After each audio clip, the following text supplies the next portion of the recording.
Welcome into Second Down right here on ESPN Radio. Christian Gokel alongside Cody Queen, and conveniently, without Cam Urshery here on this Friday afternoon. I mean, Cody, if I had told you before this NBA season started that the Atlanta Hawks would make it further in the playoffs than the Los Angeles Lakers, you would have called me a crazy person. I would have put money on that. Hey, bottle caps. Let's put them down. Yeah, I mean, Cam just suspiciously absent from the show today. I mean, Cody, I'm sure it has nothing to do with the fact that for the first time in his entire career, LeBron James was bounced in the first round. We were just saying that before we came on air. I was like, man, we really needed him today because, as you know, I was rooting against the Lakers just because my boy, so mean. Like what he was talking to him big. You know, them Lakers, once they're good, yapping, think no problem. We ain't got to worry about nothing.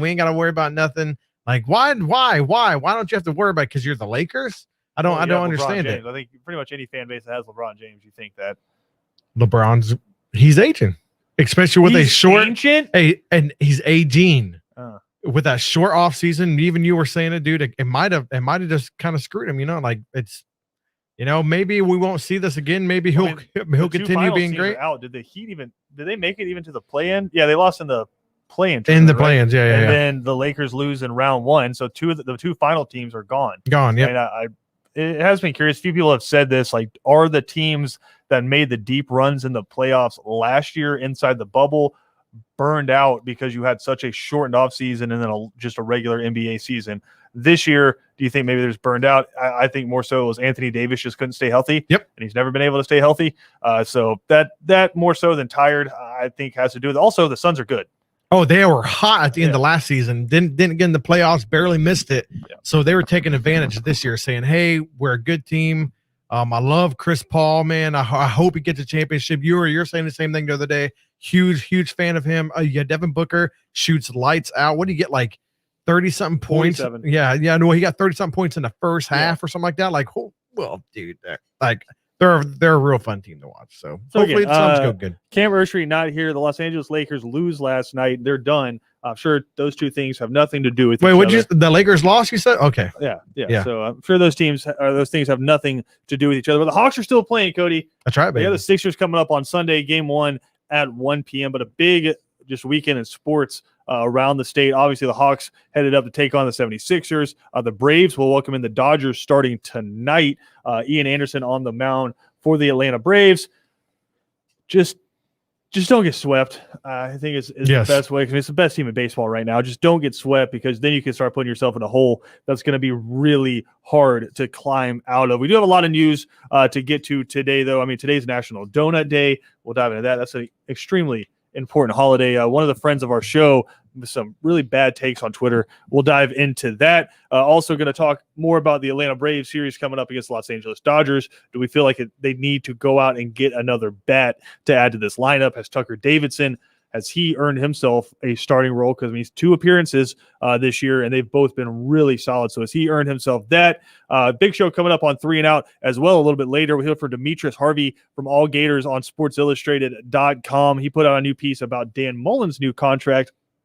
I think it's curious, Cody, because I think there's a couple of different lines of thinking here, because it seems like half of Gator Nation was excited about the contract being renewed, and the other half were kind of, I don't want to say against his contract being renewed, but kind of reserved in it, because last year, just top of your mind, you think last year's Florida Gators, first word that pops to your head?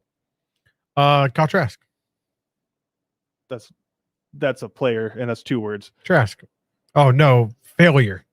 No, get out of here. The lost like 4 games at the end.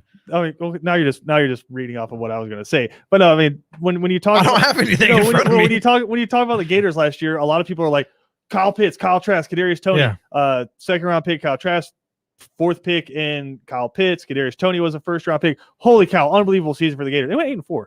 Yeah, that's what I'm saying. Yeah.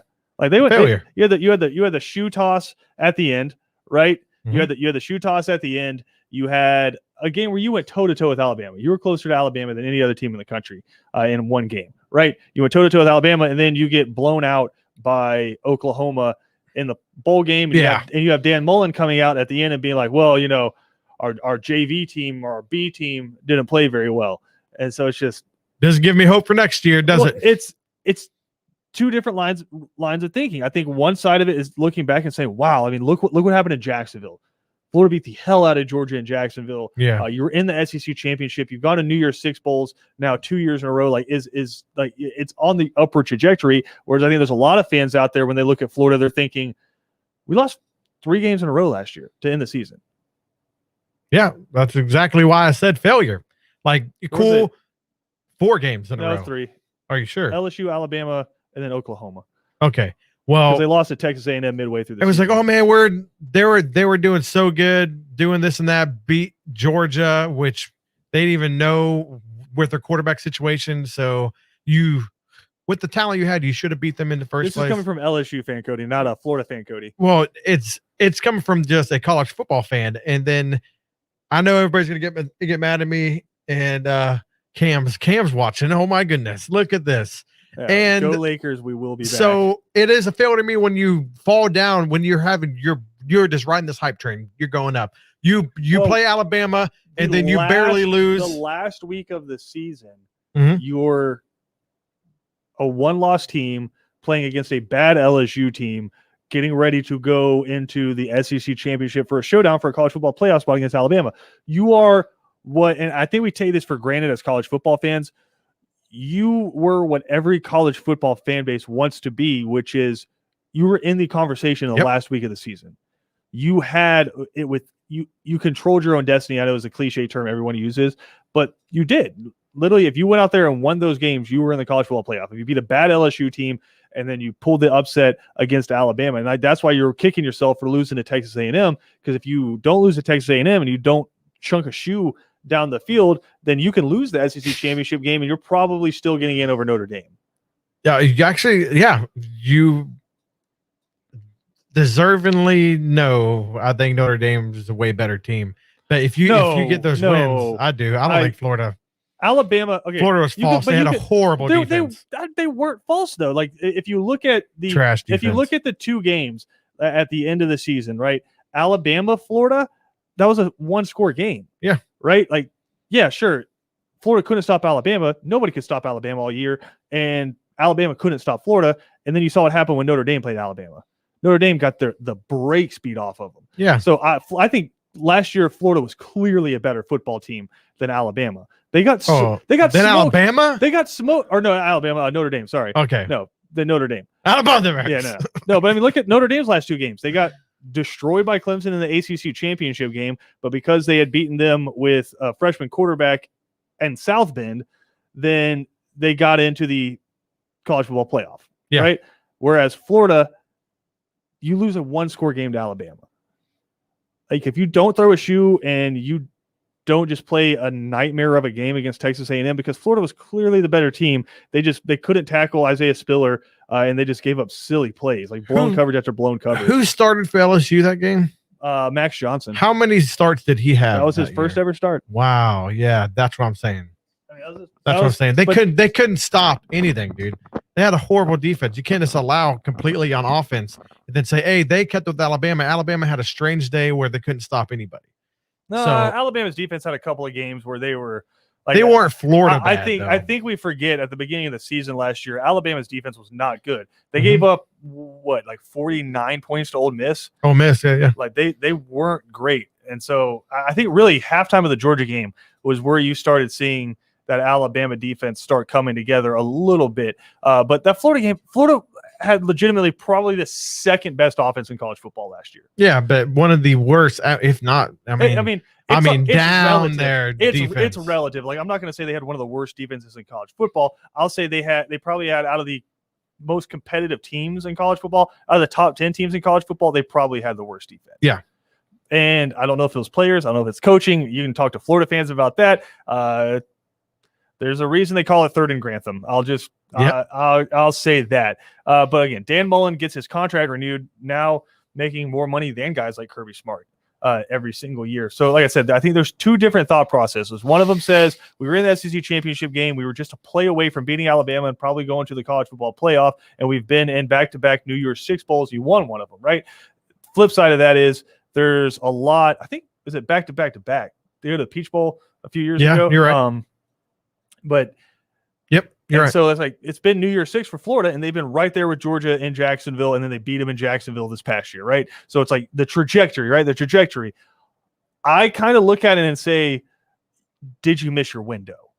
Yes. I because with guys like Kirby Smart and guys like Nick Saban, and I'm not comparing Kirby Smart to Nick Saban, but the reason that they're always there at the end of the year is recruiting.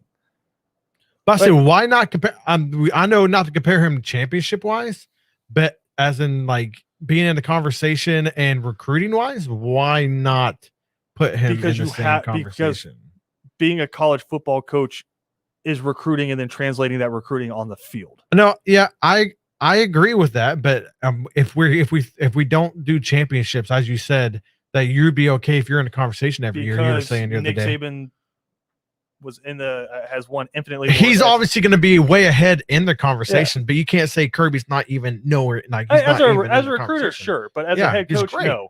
Like Nick Saban's the best head coach of all time. I'm not putting him in that same stratosphere. But what I'm saying is what they do with recruiting is your team is always there, right? I mean, Georgia last year, it was decided in Jacksonville. You lose to Florida, and Florida was that good last year. You're not going to the SEC championship. I know I'm getting away from a little bit, but how does Kirby, dude? How like from not getting championships, and I know they're very successful, but how does he get these guys to transfer from like Clemson and stuff like that lately? And how the hell are people like, dude, I want to go play?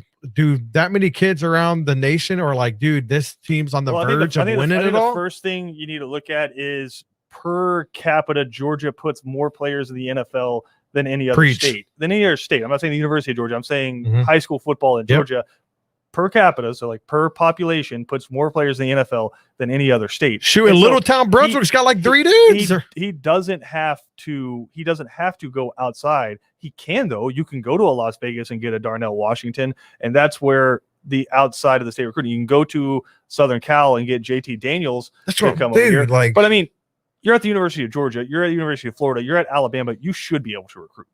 Yeah, you should be able to. Now, how does he do it at such a high level?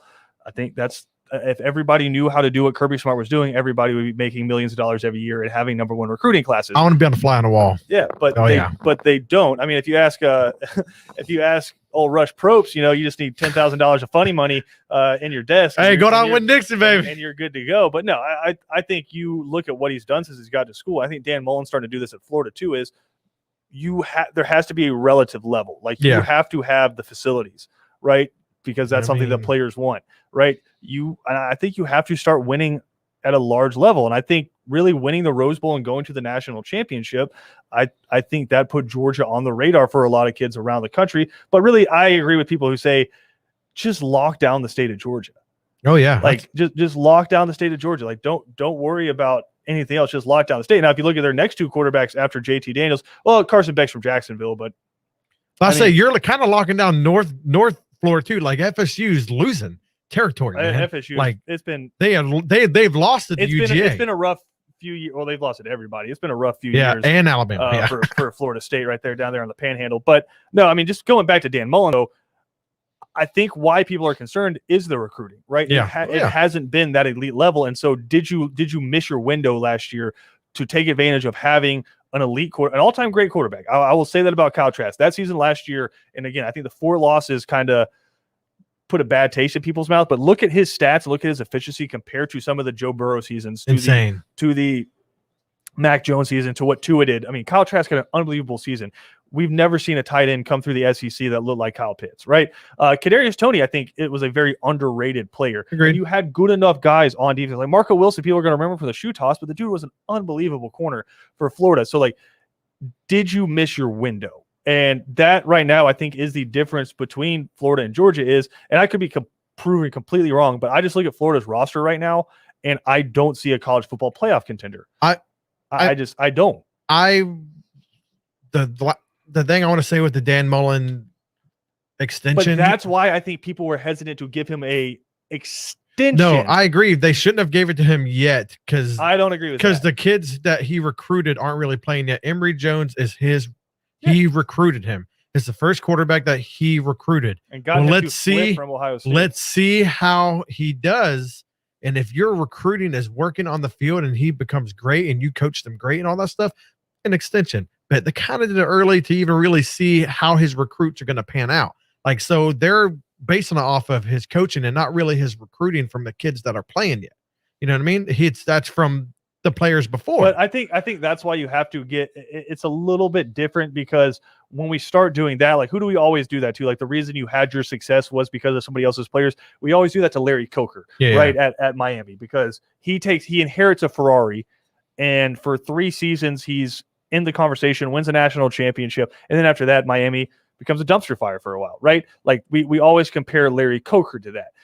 And I think some people have done that with Kirby Smart, saying, yeah, you went to the national championship in 2017, but you did it with Sony Michel and Nick Chubb. I said that the other day. That Mark Richt recruited.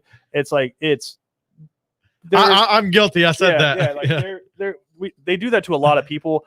I think Dan Mullen is a hell of a football coach. I think he's one of the brightest minds in college football. I mean, he had, and I think this goes hand in hand. That's why I keep talking about windows, right? People like, did Dan Mullen have Mississippi State as the number 1 ranked team in the country, or did Dak Prescott have them ranked as the number 1 team in the country for the initial college football playoff polls? Because people forget that 2014, first ever college football playoff polls come out, Mississippi State was the number 1 team in the country according to the college football playoff rankings. So was that Dan Mullen or Dak Prescott? It's windows, man. It's having Dak Prescott and Dan Mullen, because Dan Mullen can draw up plays with everyone. Like, who do you always point to when it comes to drawing plays? Lane Kiffin, right? Oh, yeah. Lane Kiffin is the first one a lot of people point to when it's like, this dude can call some damn plays. Steve Sarkisian, I think, has started to earn that. Dan Mullen's right there with all of them. But I would ask Florida fans who are hesitant about Dan Mullen this one question. Who would you replace him with? No, you're right. Yeah. Who are you going to go get? I'm not saying fire him or like that, but he still had some years left on his contract and everything like that. Just let it play out more, listen, and again, we forget the news story. We forget the news stories. What was the conversation immediately following the season? Because Dan Mullen was being he was being kind of petty, and he was just kind of being a baby about some things, right? What was the conversation? Oh, he's gone. He's going pro. Like, Washington football team, Dan Mullen's going to be the new coach. Or like, it's just like he's gone. Like, he's moving on. No, it's Dan Mullen. Just he verbalizes some things that maybe he shouldn't verbalize. He comes out like a nerd wearing a Darth Vader outfit, right? Like, this signifies to recruits when you give him that. There's not a coincidence with this. These people are very smart. They're making multi-million-dollar decisions, right? This isn't a coincidence. We're out there recruiting right now. For the first time, like a year and a half, we've been able to have guys on campus, right? Let's show them that you're going to be here. Okay. Like, here's your cash. You're not going anywhere. Dan Mullen's our head coach. So when he sits down with them, when they come to the Florida facility and they're 5 stars and 4 stars, he can be like, I'm going to be here. This is going to be our team. Let's talk about what your future looks like here, right? And so that goes through and circulates through the press. He ain't going nowhere. Right? I get that. I do find it interesting, though, because Florida's season last year is such an enigma, right? You have an unbelievable start, and you're playing in the SEC championship game for a chance to go to the college football playoff, but at the same time, you had a horrible fourth quarter, I'll say, against Texas A&M. Yeah. And blowing coverages. And then against LSU in the fog. And think about what it took for LSU to beat them. Yeah. Right? Like, Florida played a nightmare of a football game, but it took Marco Wilson throwing a shoe. But also after that, was it Cade York just nailing a 50-plus yard field goal in the fog? It was beautiful. Yeah, I'm not going to lie. Yeah. Right? So, I mean, it took a lot for Florida to lose that game. And then they still, like, give them credit. They bounced back and went toe-to-toe against Alabama in the SEC championship game. So, and then get blown out by Oklahoma, right? So that kind of leaves a bad taste in your mouth for the offseason. So it's such a weird kind of a season, but now there's so much unknown because you have lost so much. And like, that's why the hype trains around Georgia. Why? I will say the reason Georgia's ranked in the top 3 and the reason Florida's ranked number 17, if you want to go down to one factor each, you know what you got at quarterback at Georgia. You don't know what you have at quarterback at Florida. If Emory Jones is good and Dan Mullen's track record has shown that he can get the most out of most quarterbacks he has, Emory Jones should be amazing next year, probably a top 4 quarterback in the SEC. But we don't know. That's why we're having these conversations. For all we know, Jacksonville, Florida beats Georgia by 10 points this year. You never know. I mean, it's Jacksonville. It's weird. Fatone Bauta starts games. and Florida quarterbacks win that game by not throwing a pass, right? So I mean, it's just there's all kinds of craziness that happens in Jacksonville. We got to take a quick break though. We'll come back, talk some Braves baseball with you, also some more college football news to get to as well. All that coming up next right here on Second Down.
Second Down on ESPN Radio is presented to you by the Uniform Source. Glad you are hanging out with us on this Friday afternoon. Got a lot to dive into today. A big weekend coming up in Atlanta sports. You have the Hawks headed up to Philadelphia to take on the 76ers.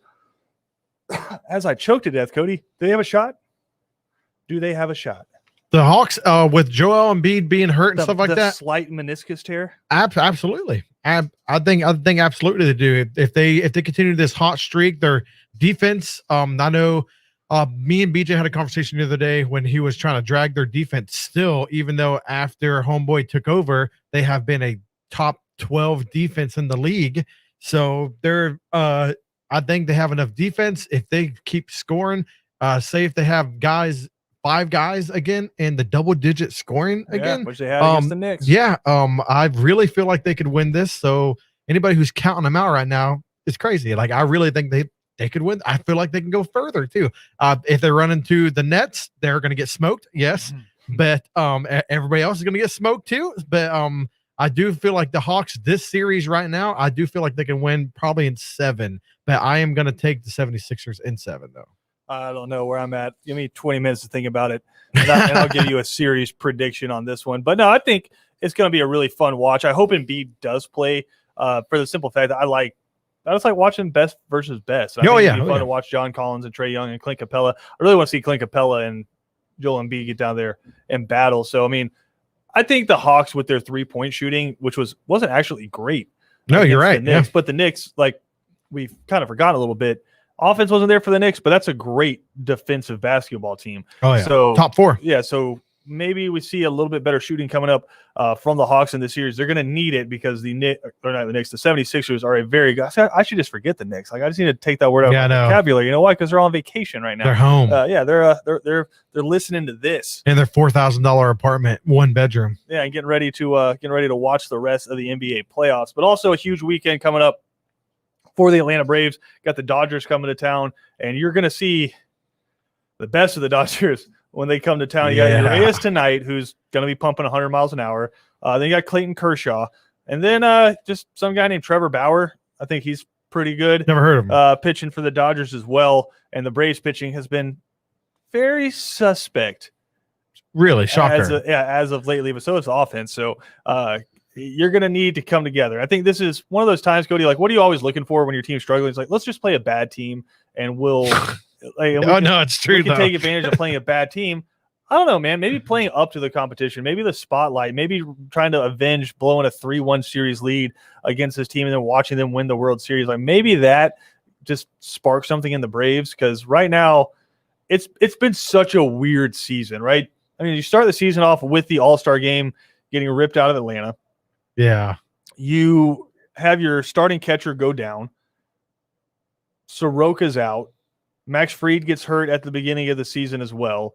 You've lost your left fielder, your catcher, center fielder, and a few other guys as well. The bullpen just hasn't been what it was last year. It's just been such a weird start to the season. But to be where you're at, where you're not where you want to be, but you're not completely out of it yet, I think that's what's so frustrating about watching this team is it's like you just can't get out of second gear. Well, they're going to be stuck in second gear. It's the Dodgers about to smoke them, dude. Like I'm not going to even kind of like sugarcoat it. They've been smoking everybody.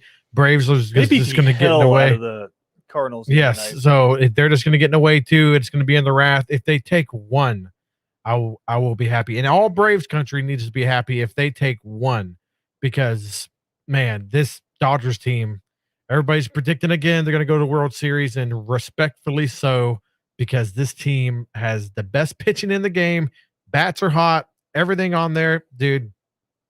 LA is scary, super scary, and it's unfortunate you play them at this time. Like it's super unfortunate, especially after you had a pretty good series against the Nats. Like it's unfortunate. They just took 2 out of 3 from the Cardinals. One of the games they beat them 9-4. Then the other game to the series clincher, they beat them 14-3. That's what I'm saying, dude. It's been tough, but I mean, again, you got a 3-game spot coming. But I mean, look, Cody, like win one. That's all. No. But it's like, but if you have that mentality, why are you even playing?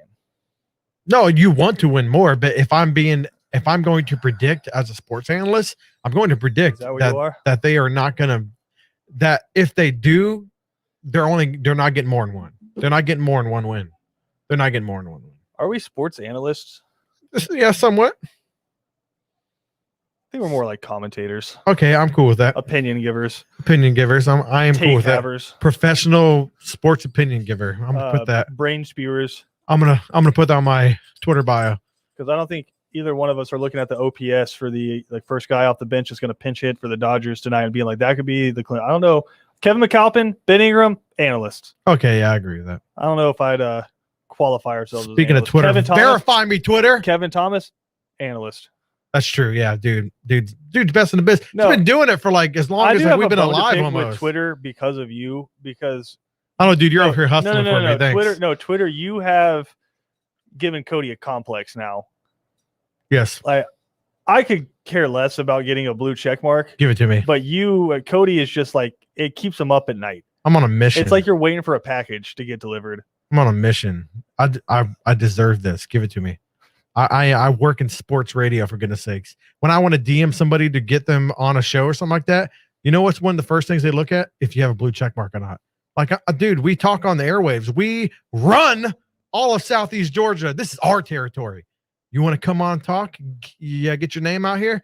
Nope, won't do it. Don't even entertain you without your blue check mark. I hope they never give you. It is a travesty that. that is like that. But man, come on, No, give it to me. I like being part of the Raw gang. No, you don't, dude. As soon as you get it, you're gonna be like, man, Cody, who?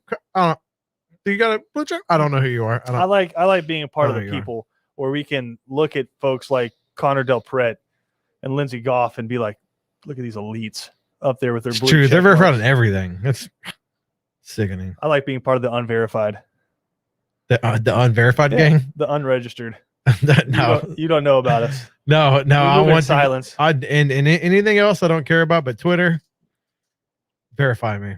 Twitter, please don't, because if you do, A, he's not going to be able to fit his head through the door, but B, it's so much fun to just watch him sit here and suffer. We got to take a quick break, though. We'll come back. We'll dive into some more college football talk, some big news from the SEC yesterday that we'll get into and the ramifications it will have across college football. All that coming up next right here on ESPN Radio.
Welcome back into Second Down right here on ESPN Radio. Going to have Braves baseball coming up for you after 3 and out as they begin a 3-game set. I don't know what I was about to say there, but I begin a 3-game set with the Los Angeles Dodgers. But Cody, some breaking news from yesterday that happened just after we got off the air. The SEC has announced it will immediately grant eligibility to all intra-conference transfers. Now, some people are like, haven't they done that before in the past? You needed a waiver to do it. So if you were going from Alabama to Georgia, Cody, there was a chance that Alabama could hold you up, and then you would have to get a waiver to be eligible to play immediately. Now that's gone. Why is that significant? Well, if you've been following the news since the beginning of the week, Georgia got a pretty big transfer from LSU coming in, and another one from Alabama. So now you're going to see guys, if he's academically cleared and if they're all good to go, Eric Gilbert isn't going to be held back from playing this fall for Georgia. You might see this kid, one of the leading receiving yard leaders in the SEC. I am predicting him to be a first-round pick. Yeah. I think him and freaking JT are going to have a blast this year. It's going to be fun to watch. Love that the SEC is doing this. Seems very fair. Yeah. I hated the rule that you had to sit out a freaking year. Me and you have had this conversation before. These are young kids. Like, most of them are not old enough to drink yet. Yeah, 5 to play. And you're going to take away a whole year of their life for playing football is an eternity, man. Yeah. Like, you don't have many years of college football. You know, it's just like, I feel like an old high school dad's like, man, you know, get you one of these, you know, you ain't got much longer in this. That's the same thing with college football. You don't have long in that type of situation, and you're going to take a year from these kids. Well, and the NCAA never liked it. Granting the free one-time transfer, and now the SEC saying it's kind of like federal laws versus state laws, right? It's like you have the NCAA laws, and now you have the conference level. And there have been some coaches in the past, Cody, who have had rules where it's you can transfer, but you can't transfer to a school that's on our schedule while you're in college. Like, just so many arbitrary rules. Tennessee had that, right? Tennessee had it. Georgia had it under not Kirby Smart, but under some other coaches. And so it's just I think it's fine. The one-time transfer, no penalty. I think it's good. Kids can make bad decisions. They can get homesick, want to come home. Thank you. Which apparently is the case with Eric Gilbert. But I didn't want to talk about him because we talked a lot about Darion Kendrick at the beginning of the week because I said I think he's actually the more significant get, the more crucial get for Georgia. Yeah. Because the secondary was a more pressing need for them. Let's just talk about Eric Gilbert because I think more so than anything, Eric Gilbert's like – it's just like candy at this point, right? With as many weapons as Georgia had on offense, even without George Pickens, you get Eric Gilbert coming in, he's not going to play tight end. If go back and watch his freshman highlights from LSU, I'd say maybe 5% of his snaps that he'd line up in line on the tackle with his hand in the dirt. Maybe. Majority of his snaps, he was either split in the slot or a lot of the snaps to create room for him. He was by himself at the bottom of a formation with 3 wide receivers split out the top for LSU. They motion a guy either towards that side or away from his side.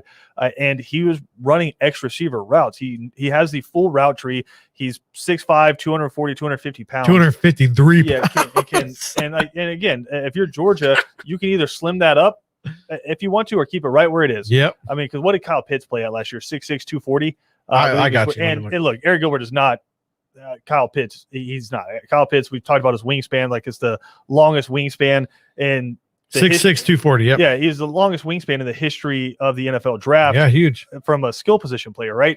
Like, longer than any other tight end, any wide receiver, had a bigger wingspan than Calvin Johnson. But that being said, Eric Gilbert, I think you can take some notes for what Florida did with Kyle Pitts last year, but also I don't think it's out of the realm of possibility. And talking to Jake Roos and talking to Brooks Austin, he's going to have a lot of plays where he's just going to line up where George Pickens would have lined up. Oh, yeah. And I think that's going to be really fun to watch. Now, he's not as fast as a George Pickens, right? And he doesn't have that same kind of crazy catch radius that George Pickens had, because George Pickens kind of has that anywhere near him. He's got that Justin Ross kind of thing, right? Yeah. Where you just put it in a sphere anywhere around him and he's going to make a stupid catch. But what Eric Gilbert does have a little bit more of is he's taller, he's more physical than George Pickens, but he can fly. And so I think you're going to get real creative. But outside of that, I think the one thing I really want to see from this Georgia offense, I guess I'll say 2. Most pressingly for me is the run game has to be better this year. you keep talking about Alabama's Oh, and yeah. LSU's. First thing you point at is their passing game, right? How amazing their passing game. Najee Harris was an unbelievable running back last year for Alabama, was ripping off crazy yards and had a very high efficiency rating. Then the year before that, when you talk about LSU's offense, yeah, the passing was great, but Clyde Edwards-Helaire led the SEC in rushing a couple of years ago. You have to have that running game. Georgia got stonewalled by Mississippi State. Absolutely stonewalled. I know we had Brooks on and he was talking about, well, anybody's going to get stonewalled when they're loading 8 guys in the box. If you're Georgia and they're Mississippi State, you should be able to impose your will on them. Yeah. Right? Like no matter what, you should be able to impose your will on them. And then against Cincinnati, the same thing happened where, yeah, JT Daniels went over 400 yards passing in the game, but you scored 24 points and 2 of them came off a safety. You were amazingly inefficient in that game, could not run the football, right? How do you fix that? I think number one, it's a full offseason with Matt Luke and him getting the right combination on the offensive line. But the other thing, and this is kind of correlating to number 2 out of what I want to see from this offense, give me passes, man. That was my biggest frustration with the prior 2 offensive coordinators at Georgia. I mean, specifically with Chaney, is there was no gimme passes. Everything was like the passes they throw at the pro days where it's like show off the NFL throw, where it's like the 18-yard comeback route where you're timing it up perfectly on the outside, or you're throwing like the 15-yard dig route. Like, why is everything so hard? Because I watch Oklahoma, I watch Ohio State, I watch Alabama, and 7-8 completions a game at least are just 1-yard drag routes. Yep. The guys like literally running almost across the shoulders of the offensive linemen, and it's just dump it off to them. Everybody falls back. You have a guy who can run a 4-2 coming across the bottom, dump him the ball, and let him pick up 10 yards. If he doesn't pick up 10 yards, it's a touchdown, right? Oh, yeah. He's taking it to the house. I want the easy throws. And I know they tried to do a little bit more last year with the bubble screens. That's fine. Like hit Kearis Jackson because he can do stuff like that. But man, you have Arian Smith on this team who is a legitimate track star. Might be the fastest offensive player in the SEC coming up. Show me the gimme passes, right? If you have an amazing run game and you have the deep threats that you're going to have, there's going to be some wide open spots over the middle. That's what Dan Mullen did a great job of last year with Kadarius Toney. It was Kyle Pitts running right down the middle at the safety. You'd have Grimes and another receiver on the outside, and then Kadarius Toney, one of the best route runners in college football, just let him go to work over the middle. You go one-on-one with him. It's Kyle Trask is looking. As soon as you clear out with Kyle Pitts and there's an opening in the middle of the field, it's a dump off 8-yard pass to Kadarius Toney that's probably going to go for a touchdown, and if not, it's absolutely a first down. So I want to see the efficient passes for this Georgia offense, but I think that's where Eric Gilbert can help, because he does fill that George Pickens role where you're going to have a corner on him on the outside, and you're going to have to roll a safety to his side, because even if he can't outrun your corner, dude 6'5", they're going to be able to put some jump balls up to him, right? With Arian Smith, with Kearis Jackson over the middle, just give me the easy passes. And if they start biting up on those easy passes, you have a guy who's 6'7" and weighs 280 pounds playing tight end for you going over the middle. Yeah, I don't like player comparisons, but I know Ben compared Kyle Pitts to Darren Waller. I wouldn't compare him to that. Darren Waller is almost 20 pounds heavier than him. I would compare Darren Waller to Eric Gilbert. They're like the same weight, same height. Dude, they can catch the ball. And Darren Waller, it's like nobody even already talks about that he doesn't always line up. He lines up in the X. Dude, he lines up everywhere on the field for the Raiders. He's a receiver, sometimes a tight end. He can block. My comparison is a Darren Waller type of player, but that's the way tight ends are starting to come. You're right. The little dink and dunks, the little slant routes that you just need to get in front of a linebacker a little bit. You take advantage of that. That's the kind of plays I'm looking for Georgia that a lot of other players have really gotten into. And I mean, a lot of teams have really got into and taking advantage of it. And that's why the offense has been so high flying, but not really high flying though. They're getting these little yards and it's adding up to a bunch of yards. It's not even a little yards, right? It's basically a run play because you're throwing the ball 2 yards. Yep. You're literally dumping it over the offensive line to a guy running a drag route or a slant route, and you're letting him it's just an extended run play. That's all it is. But it's one of those things I see everyone else running, right? I mean, the Chiefs run the hell out of it. Oh, yeah. You send 3 guys deep, and then you have that one guy. You have a running back going out to the flat, and you just have one guy coming over the middle. Ravens too. I mean, everyone runs that play, and it's such an easy option for your quarterback, and we just have not seen Georgia do that at all under the previous two offensive coordinators. I'm not going to hold last year completely against Todd Monken because there were so many times watching games last year. Doesn't matter who the quarterback was, Dwan Mathis, Stetson Bennett, JT Daniels, where he had guys schemed up wide open and the quarterback just didn't see him. Yep. And there's nothing you can do there if you're Todd Monken. But this year, full offseason, hopefully we see that a little bit more. Take a quick break here. We'll come back. Final segment of Second Down up next.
Cody, today a very important holiday as DMX gets Kevin Thomas all kinds of Dude, he up. like scared the crap out of me. Like, very important holiday. Today is National Donut Day. Cody, I know you're very weird when it comes to food. We talked about it on Take 3 yesterday. Not a fan of chocolate, not a fan of mac and cheese. Where do you stand on donuts? I know where you stand. I just want you to let the people know. I like donuts. I like glaze, normal glaze. I've seen this man house and Krispy Kreme donuts. And some like frosting, but not like chocolate frosting. And I like the sprinkles, but I don't like any jelly filled or anything like that. I don't like that. But no, original Krispy Kreme glazed donuts. Oh yeah, I'll house a whole dozen, dude. Oh yeah, fresh out the. What's the Killing most it. donuts you think you could eat? Like if you had no consequences and no one was watching, no one was judging you. 18. Like just like no problem. A dozen and a half. What do you yeah, drink 18. with them? Milk. Okay, so you're a milk guy. Yeah, I'm a All 2%er though, but you're like the motor oil milk. Yeah. Yeah, I like whole milk. You like the oil change, the cow. But here's the thing with milk though, is if you drink milk with your donuts, it's gonna fill you up.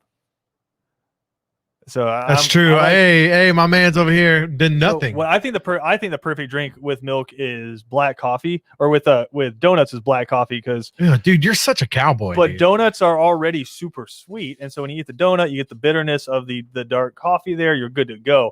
But no, easily house a dozen Krispy Kreme donuts like fresh because they melt in your mouth as soon as dark you put it coffee, in. Yeah, like black, just black. Fine, dude, are you smoking Winston's? And what are you doing, dude? Yeah, the Marlboro Reds. Oh yeah, and you rip off the filter. No, none of that over here. Just dark coffee and just obscene amounts of donuts for us today. Just living that healthy life. One of the best foods ever. I like the Krispy Kreme donuts more than the cakey donuts. Give me the light and airy donuts. BJ Bennett, Ben Troop, Kevin Thomas coming up next.